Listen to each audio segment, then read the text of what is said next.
Firetruck is a real complicated machine, but in the cockpit, it's pretty much like a regular truck, except there are lots of buttons and switches. I asked one of the real firefighters to show me how they work. A fire truck works pretty much the same as a regular truck drives. We have a lot of extra buttons to deal with, though, and I'm going to show you what some of those buttons do today. Up here we have buttons just like your regular truck does for lights and headlights and marker lights and those things. But then we also have over here one switch that turns on all the red lights all at the same time. I can turn off those lights individually if I want, but one switch will turn them on all at the same time when I turn that switch on.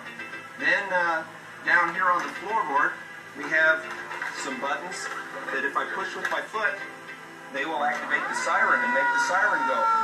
And then over here is another one for the air horn.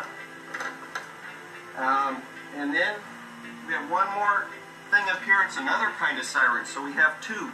And this siren is the electronic siren. And we can turn this on just by turning a switch up here. Well, if you listen close, you probably noticed that fire trucks have different kinds of sirens, and they come from different places on the fire truck. This machine has 3 different sirens. This one here is the mechanical siren. That's the main siren that you hear most of the time. Then right here, this is an electronic siren. It sounds more like an ambulance siren. They use that occasionally too. Now these are the air horns. These are the big horns that honk to warn the cars to get out of the way.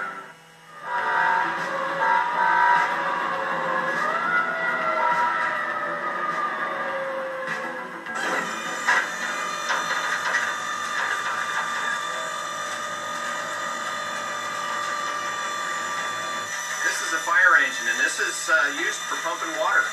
However, we do carry a couple of ladders, and this is how we store them and where we keep them. Back here is where the firefighter sits, and that's where he rides on his way to the fire. And in this compartment we carry our water jug, and that's so that when we're fighting a fire we get a little dehydrated, we can have a little water. And we carry fuses and assorted tools and things in that compartment. And then here we have what we call our engineer's pump panel. And this is where all the gauges and valves and things are that we can make water, divert water from one discharge to another, or open up another valve to let the water come from the hydrant into the pump. And here we carry extra air bottles. And these are the same bottles that we wear in our breathing apparatus. Back here we have the engine that drives this engine, makes it go, and makes the pump work. We also have the hose. We have our 4-inch hose, and there's enough hose here in this hose bed to go from here to about 5 blocks down the street.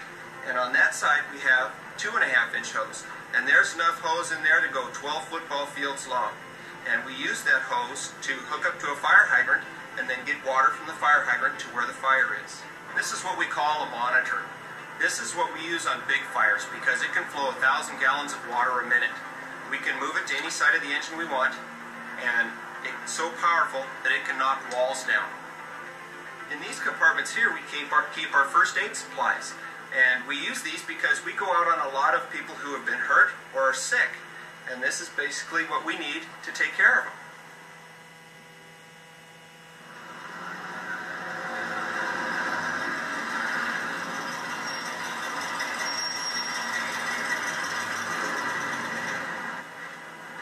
Dangerous jobs being a firefighter is to work on the bomb squad. This is the vehicle that pulls the trailer that has the container that holds the bomb.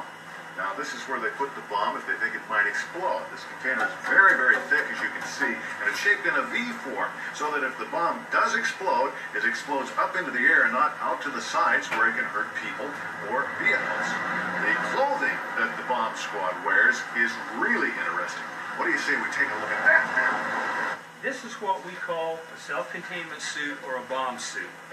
When the bomb technician goes up to work on a suspected bomb, he has to have this suit on. And as you can see down here, over his boots, he has this part of the suit to protect his feet. This is real hard right here. This protects his legs. It comes on up, and they're kind of like coveralls. This protects his body in case the bomb should go off. Now he wears a jacket that goes over this, and what we'll do now, we'll put the jacket on. Now this is very, very heavy. Okay, and as you can see, it fully protects him when he has this on. Step right under here. Go ahead and put the helmet on. Okay, and he's all set to go work on a device. He's fully protected. In case anything happens, kind of looks like a spaceman.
Behind me is the Firetruck.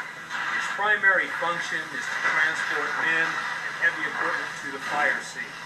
It carries no water, it carries no hose. All of the equipment on it is used primarily for forcible entry, for salvage, and for overhaul operations.